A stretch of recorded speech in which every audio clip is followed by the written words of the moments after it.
पाप मोचनी एकादशी हिंदू धर्म में अत्यंत पवित्र और पुण्यदायी मानी जाती है। ये एकादशी चैत्र मास के कृष्ण पक्ष में आती है। मान्यता है कि इस व्रत को करने से मनुष्य के सभी पाप नष्ट हो जाते हैं और भगवान विष्णु की कृपा प्राप्त होती है। पाप मोचनी एकादशी व्रत का महत्व। पापों से मुक्ति। इस व्रत का नाम ही पाप मोचनी है, अर्थात जो पापों से मुक्ति दिलाने वाली हो। इस दिन व्रत करने से जाने अनजाने किए गए पाप नष्ट हो जाते हैं। भगवान विष्णु की कृपा। इस दिन भगवान विष्णु की पूजा करने से जीवन में सुख, शांति और समृद्धि आती है। मोक्ष की प्राप्ति। धार्मिक मान्यता है कि जो भक्त श्रद्धा और भक्ति से इस व्रत को करते हैं, उन्हें अंत में मोक्ष की प्राप्ति होती है। मानसिक शांति। इस व्रत से मन शुद्ध होता है और नकारात्मक विचार दूर होते हैं।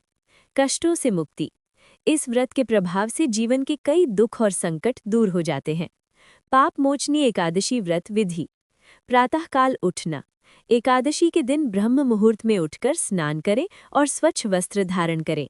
व्रत का संकल्प लें। भगवान विष्णु के सामने दीप जलाकर व्रत का संकल्प लें। पूजा करें। भगवान विष्णु की प्रतिमा या चित्र को पीले फूल, तुलसी दल, धूप, दीप और नैवेद्य अर्पित करें। मंत्र जप करें। ओम नमो भगवते वासुदेवाय मंत्र का जप करें। कथा सुने या पढ़ें।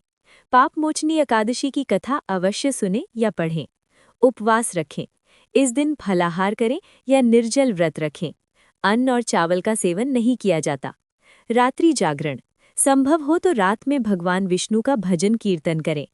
द्वादशी को पारण। अगले दिन द्वादशी तिथि में भगवान की पूजा करके व्रत का पारण करें और जरूरतमंदों को दान दें।